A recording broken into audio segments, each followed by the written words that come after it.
Lucas, capítulo de número 10, e vamos ler dos versos 25 a 40, verso 25 a 37. Leiamos todos juntos.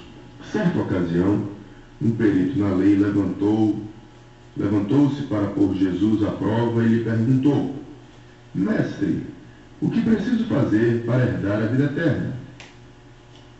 O que está escrito na lei? Respondeu Jesus. Como você a lê? Ele respondeu: ame o Senhor, o seu Deus, de todo o seu coração, de toda a sua alma, de todas as suas forças e de todo o seu entendimento. E ame o seu próximo como a si mesmo. Disse Jesus: você respondeu corretamente, faça isso e viverá. Mas ele, querendo justificar-se, perguntou a Jesus: e quem é o meu próximo? Em resposta, disse Jesus: um homem descia de Jerusalém para Jericó, quando caiu nas mãos de assaltantes. Estes lhe tiraram as roupas, espancaram-no e se foram, deixando-o quase morto. Aconteceu estar descendo pela mesma estrada um sacerdote. Quando viu o homem, passou pelo outro lado, e assim também um levita. Quando chegou ao lugar e o viu, passou pelo outro lado. Mas um samaritano, estando de viagem, chegou onde se encontrava o homem, e quando o viu, teve piedade dele. Aproximou-se, enfaixou-lhe as feridas, derramando nelas vinho e óleo. Depois colocou-o sobre o seu próprio animal, levou-o para uma hospedaria e cuidou dele. No dia seguinte, deu 2 denários ao hospedeiro e lhe disse: cuide dele. Quando eu voltar, lhe pagarei todas as despesas que você tiver. Qual destes 3 você acha que foi o próximo do homem que caiu nas mãos dos assaltantes? Aquele que teve misericórdia dele, respondeu o perito na lei. Jesus lhe disse: vá e faça o mesmo, e eu digo amém. Louvado seja o nome do Senhor para sempre. Uma coisa que nos impressiona nas palavras de Jesus são a sua simplicidade em tratar de temas que, por vezes, nós julgamos serem muito complexos. E a outra coisa que também, uma outra característica que nos chama a atenção nas palavras de Jesus é a sua objetividade. Jesus é simples e, portanto, objetivo. O homem pergunta para ele, certamente, um homem que conhecia a lei, um homem que conhecia os regramentos, os mandamentos do Senhor, os mandamentos que tinham sido dados por Deus a Moisés e, por conseguinte, a toda a nação judaica, e ele pergunta para Jesus o que deveria fazer para herdar a vida eterna. E aí Jesus redargue e pergunta para ele como era que ele entendia a lei mosaica. E aquele homem responde dizendo que a suma da lei, a síntese da lei, de toda a lei mosaica, era amar a Deus de todo o coração, de toda a alma e com todas as forças e de todo o entendimento, e amar o próximo como a si mesmo. E Jesus, de maneira muito simples e direta, diz: é isso mesmo, você respondeu corretamente. Então, já que você já conhece, então pratique isso, faça isso, e você terá a vida eterna, e você viverá. E aí ele diz o texto que ele, querendo justificar-se, ele perguntou: e quem é o meu próximo? E a partir daí, Jesus, utilizando-se de sua sabedoria, ele ensina àquele homem o que significa, ou quem deve ser o nosso próximo. Eu acho interessante que Jesus, ele, como lhes falei, ele é objetivo.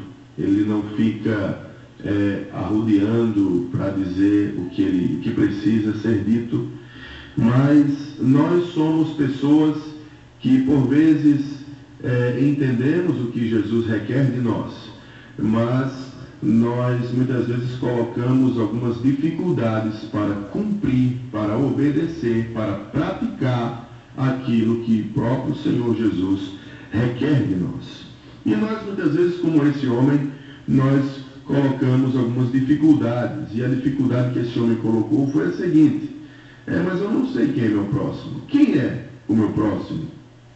Muitas vezes a escusa em obedecer ao Senhor e à sua voz, ela se reveste de perguntas que sequer deveriam ser feitas, mas que Jesus tem prazer em responder, mesmo sabendo que aquelas escusas que nós damos para não praticar a sua vontade, para não praticar aquilo que Ele requer de nós, elas não fazem sentido algum. Jesus mandou amar, Jesus mandou perdoar, e às vezes nós queremos dizer para Jesus assim: Jesus, mas é fulano fez isso, mas é cicrano fez aquilo comigo, mas eu não gosto muito dele, eu não gosto muito dela, ele não gosta muito de mim, ela não gosta muito de mim. E nós ficamos às vezes dando desculpas para não obedecer ao Senhor e ao seu mandamento. E aí, aquele homem, Jesus começa a explicar aquele homem. E a partir dessa lição que Jesus dá, nós podemos verificar algumas coisas. E Jesus conta a história que todos nós já sabemos, essa história do bom samaritano. Ela foi pintada pelos artistas, Houve um artista chamado George Watts. Ele viveu em 1904 e pintou um quadro chamado Bom Samaritano. Outros homens também pintaram, livros foram escritos sobre essa parábola, e nessa parábola os pais da igreja também se aprofundaram nela, tentaram explicá-la, dando-lhe uma interpretação toda especial. Mas nessa tarde, a partir daquilo que aprendi, eu gostaria de compartilhar algumas coisas. A primeira é que esse homem, um homem caiu na mão dos assaltantes. Há 3 personagens aqui, digamos assim, ou 3 grupos de pessoas que merecem destaque na nossa ótica. Primeiro são os assaltantes, depois os sacerdotes e os levitas, o sacerdote e o levita, e depois o samaritano. Os assaltantes são aqueles que se aproveitam do homem que estava viajando. A lógica dos assaltantes é a lógica de que aquilo que é teu, aquilo que é do outro, deve ser meu. Essa é a lógica do assaltante. Essa é a lógica daquele que tem por objetivo, ele pensa primeiramente nele, tem um objetivo egoísta, que tem por objetivo pensar primeiramente em si mesmo e somente em si. O que é do outro é meu. Eu tomo, eu assalto, eu tiro para mim porque eu preciso, porque eu quero, porque eu necessito, porque me deu vontade, porque eu sou mais forte, porque eu. É sempre o eu em primeiro lugar. O assaltante é assim, o assaltante não está preocupado como foi que nós conseguimos as coisas. O assaltante não está considerando quantas horas de trabalho nós muitas vezes gastamos para termos o que temos. O assaltante simplesmente chega e, sob ameaça e sob violência, em regra, ele leva aquilo que pertence às pessoas. A lógica do assaltante é essa: o que é do outro é meu. Mas essa é uma lógica que não foi ensinada por Jesus de Nazaré, porque essa é uma lógica do egoísmo, é a lógica da pessoa que, repito, só pensa em si mesma, é a lógica da pessoa que não está preocupada com o outro, mas está preocupada primeiramente e, que dirá, unicamente consigo. São as pessoas que se relacionam umas com as outras a partir de um sentimento de utilitarismo. eu sou teu amigo porque tu tens dinheiro. Eu sou teu amigo, eu estou perto de ti porque tu tens uma posição elevada. Eu estou perto de ti porque tu tens influência ou tu conheces alguém influente. É a lógica do assaltante, é a lógica do sanguessuga.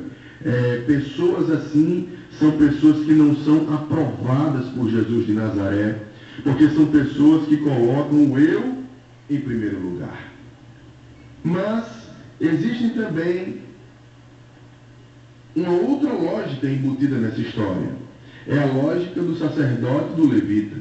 O sacerdote e o levita, eles não oferecem ajuda, e dentro do contexto judaico, essa é uma surpresa, é uma crítica que Jesus está fazendo a um sentimento religioso exacerbado que vivia, que vigia, né, naquela época. O sacerdote e o levita, eles não tocam o homem que está em apuros, que está aí à beira da estrada, porque na lógica do sacerdote e do levita, tocar naquele homem provavelmente os tornaria gente impura e gente que não estaria apta a estar diante de Deus como a lei requereria. A lógica do sacerdote e do levita é a lógica de o que é seu, o que é meu. É a lógica da indiferença.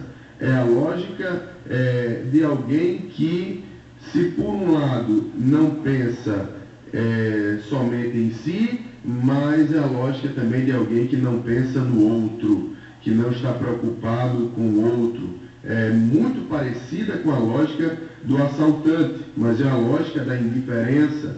O assaltante comete o pecado um pecado comissivo, um pecado de ação, mas o sacerdote e o levita cometem pecados omissivos, pecados de omissão.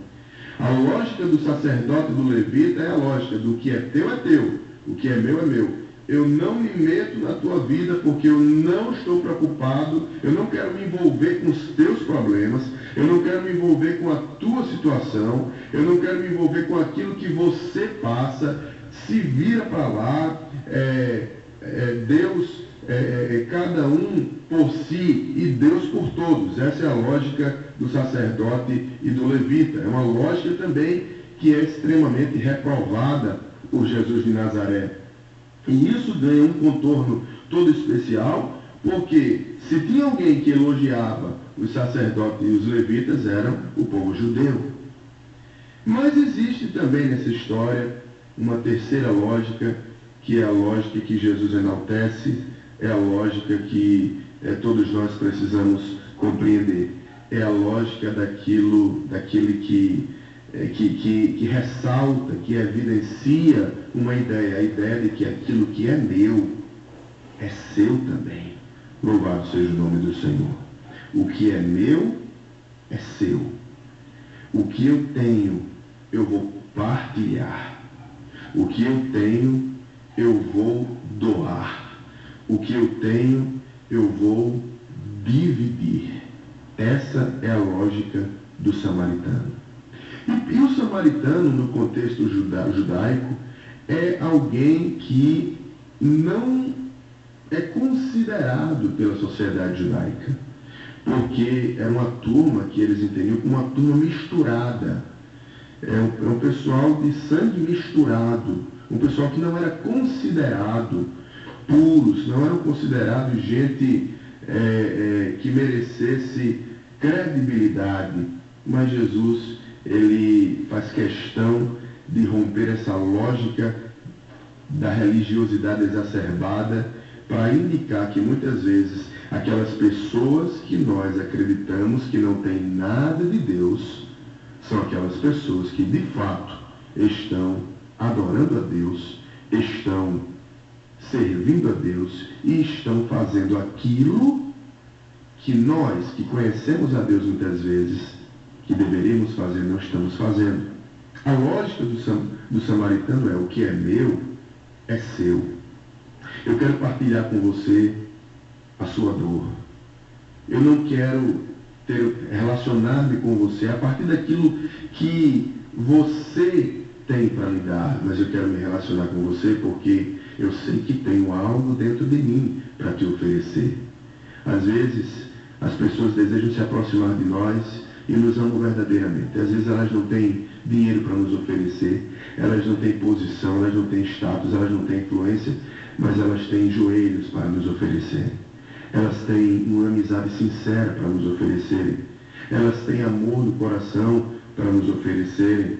Elas têm tantas coisas boas para nos oferecerem. Elas têm a franqueza, a sinceridade. Elas têm virtudes que muitas vezes as pessoas elas têm desconsiderado nos dias de hoje. Eu quero caminhar para o final dessa breve reflexão, dizendo para você e aprendendo com você e com a palavra de Deus nessa tarde, que existe uma coisa que nos diferencia de outras pessoas, especialmente nós que já recebemos Jesus como Senhor e Salvador. É que nós não abraçamos a lógica do egoísmo, nós não abraçamos a lógica da indiferença, nós abraçamos o ensino da solidariedade, nós abraçamos a lógica do partilhar, do dividir. Foi isso que Jesus ensinou e é isso que Ele deseja que nós pratiquemos. Eu tenho certeza que nós teremos muitas surpresas no céu. E tomara que nessas surpresas nós estejamos inseridos no grupo de pessoas que imitaram o bom samaritano. Que nós não estejamos inseridos na lógica dos assaltantes, nem na lógica dos sacerdotes e dos levitas, mas que estejamos inseridos na lógica do bom samaritano, porque o nosso próximo é todo aquele que precisa de nós. Que você entenda que o seu vizinho precisa de você. E o seu vizinho vai ver Jesus na sua vida quando você partilhar aquele meio quilo de arroz, o resto do botijão de gás, quando você partilhar um bom dia, quando você simplesmente ouvir a dor daquele que está ao seu lado. E certamente Deus vai lhe usar de alguma maneira. Como o bom samaritano fez, deu 2 denários, mandou que o chefe daquela hospedaria cuidasse daquele homem, que toda despesa ficaria aos seus encargos. Que o Senhor nos dê essa capacidade de olharmos para os outros e vermos nos outros a possibilidade e a oportunidade de servi-los assim como Jesus nos serviu. Que Deus te abençoe, em nome de Jesus.